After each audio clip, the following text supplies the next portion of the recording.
Bonjour à tous et bienvenue pour une nouvelle vidéo sur ma chaîne. J'espère que vous allez tous bien, voilà c'est l'été, pour certains c'est les vacances, malheureusement pas pour moi, mais on fait ce qu'on peut. Cet été j'ai décidé de participer à 2 challenges littéraires et aujourd'hui je vous parle de l'un des deux. Alors il s'agit du challenge des 4 maisons qui est organisé par Bulle de mots, je vais vous mettre un petit lien en barre d'infos, vers sa vidéo de présentation. Donc c'est un challenge que j'ai déjà présenté je crois en vidéo et sur le blog, c'était d'ailleurs le tout premier challenge que j'ai présenté sur cette chaîne.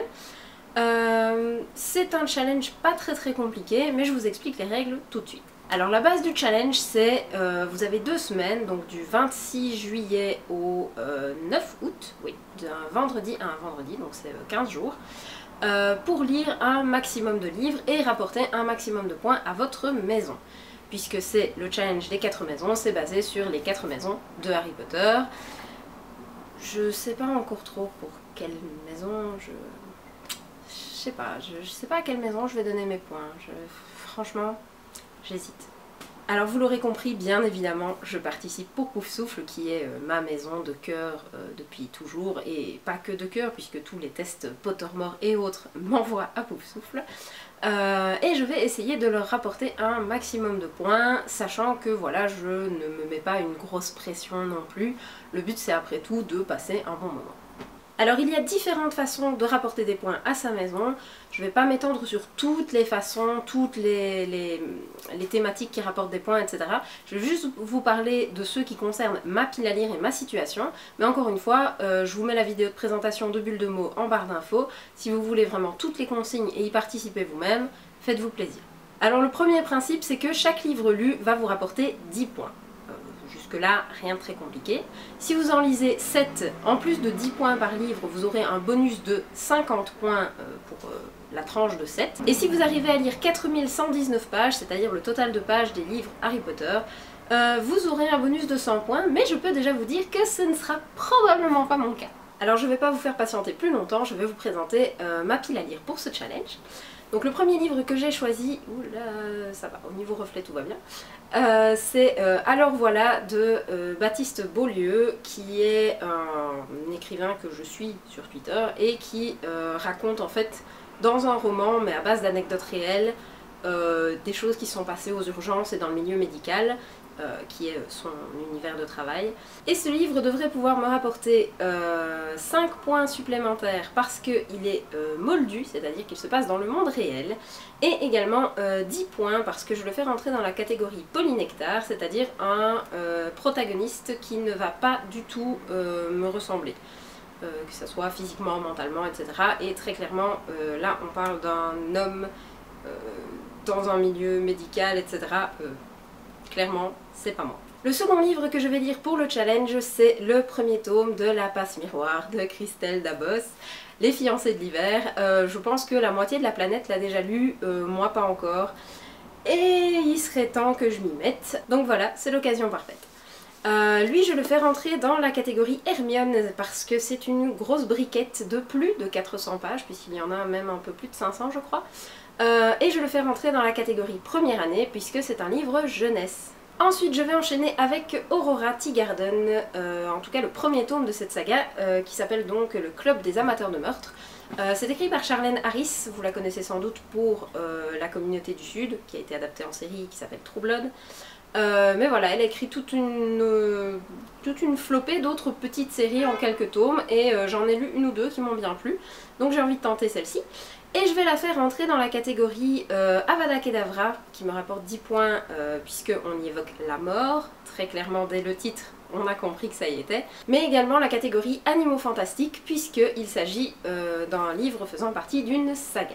Alors la suite de mes lectures va surtout être des BD et un manga, parce que tout simplement en 15 jours, surtout vu le rythme de lecture que j'ai depuis que j'ai repris le travail et depuis ces derniers mois tout court, je vais pas arriver à lire 25 romans en 15 jours, donc je me suis concentrée aussi sur des BD, des mangas qui sont tout à fait ouverts dans ce challenge. Et le suivant que j'ai choisi, c'est le premier tome de la BD Bichon, qui est écrite et illustrée par David Gilson, qui est une histoire absolument toute choupie. Voilà, je connais en tout cas les bases, même sans l'avoir lu, d'un petit garçon qui, voilà, qui est un peu plus sensible et les choupi que la moyenne, voilà, on va dire ça comme ça. Et je le fais rentrer dans la catégorie première année également, puisque c'est un livre jeunesse, 5 points. Et je le fais rentrer dans la catégorie Nimbus 2000, voilà, parce que je pense que je n'aurai aucun mal à le finir en une journée. Ça va être une première pour moi puisque ça va être, je pense, j'ai beau chercher, je crois que c'est vraiment le tout premier. Je vais faire ma toute première lecture de manga pendant ce challenge, donc ce sera le premier tome de Promised Neverland, qui a déjà conquis le cœur de pas mal d'entre vous peut-être. N'hésitez pas à me dire dans les commentaires si vous l'avez lu, moi en tout cas on ne m'en dit que du bien, donc voilà, il fallait quand même bien que je finisse par m'y mettre. Et je l'aime beaucoup pour le challenge parce qu'il va me faire gagner 20 points de bonus, puisque 10 points pour la catégorie transplanage, c'est-à-dire que c'est de la littérature étrangère autre que juste anglo-saxonne, et c'est également 10 points pour la catégorie trajet surprise, puisque malgré le fait que j'en ai entendu beaucoup de commentaires, je ne me suis pas fait spoiler, donc je ne sais pas du tout à quoi m'attendre par rapport au rebondissement énorme qui semble y avoir dans cette saga. Le 6e livre que je vais lire pour ce challenge, ce sera la BD Hayati, là voilà, qui est de Fernandez et Violo, voilà. Donc Hayati, la légende des 5 pétales. Je le fais rentrer dans les catégories, que je ne dise pas de bêtises, polynectar, puisque la protagoniste ne me ressemble pas du tout, c'est une jeune fille indienne, orpheline, qui a des pouvoirs magiques visiblement, enfin, voilà, on est très loin du compte. Et je le fais également rentrer en Nimbus 2000, puisque je pense que là aussi j'aurais pas beaucoup de mal à me l'avaler en une petite journée. Et enfin ma dernière lecture pour ce challenge, ce sera la BD Sambre, plus ne m'est rien de Isler, qui me fait de l'œil depuis très longtemps. Je l'ai feuilleté dans les rayons d'un supermarché quand j'étais gamine, enfin voilà, ça remonte à très loin. Et j'ai fini par me dire que j'allais les lire et c'est merveilleux puisqu'il me fait gagner des points pour le challenge, à savoir 5 points pour la catégorie Pansine puisque c'est un livre historique. L'histoire se déroule aux environs de, voilà c'est écrit 1847. Et c'est également un livre où, sans m'être spoilé, je sais que la mort va être présente, donc il peut rentrer dans la catégorie Avada Kedavra à nouveau et me faire remporter 10 points. Alors au total, si vous avez un tout petit peu suivi, je crois que j'ai été relativement claire, je devrais pouvoir faire gagner 70 points, 70 pour nos amis français, pour le fait d'avoir lu 7 livres, plus un bonus de 50 points parce que j'en aurais lu 7. Plus les bonus de catégorie, etc. me font gagner, je pense, 95 points, donc 95 points.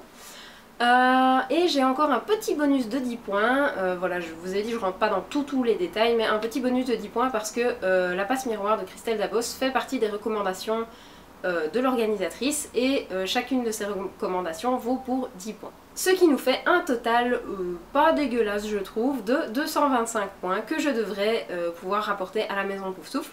Je l'espère en tout cas, voilà, même s'il y a un livre ou l'autre que j'ai pas le temps de finir d'ici là, au moins je rapporterai tous les autres points puisque le but, enfin il n'y a pas de palier à atteindre pour terminer le challenge.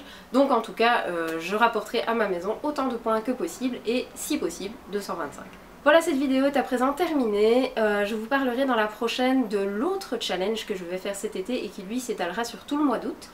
Vous y retrouverez d'ailleurs 2 livres que j'ai présentés ici puisque les 2 challenges vont se superposer un petit peu sur la première semaine du mois d'août.